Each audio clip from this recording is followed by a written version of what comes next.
बिस्मिल्लाहिर्रहमानिर्रहीम। अस्सलाम वालेकुम व्यूअर्स, मैं हूँ रिजवान यूनस। अगर आपको अपनी ज़िंदगी में बहुत सारी शिकायतें हैं तो आप अल्लाह की दी हुई नेमतों की एक फहरिस्त बनाएं। देखें तो अल्लाह ताला ने आपको बेशुमार नेमतों से नवाजा होगा, आपकी ज़िंदगी में सुकून आ जाएगा।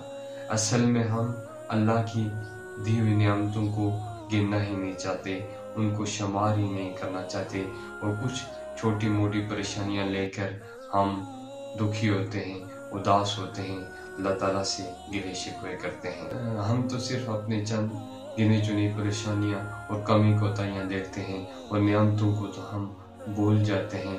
इससे पहले कि सर उठाकर अल्लाह से अपनी आजाद का तकाजा करें, अपनी ज़रूरियात का तकाजा करें, पहले हमें अल्लाह की नेमतों का शुक्र अदा करना चाहिए।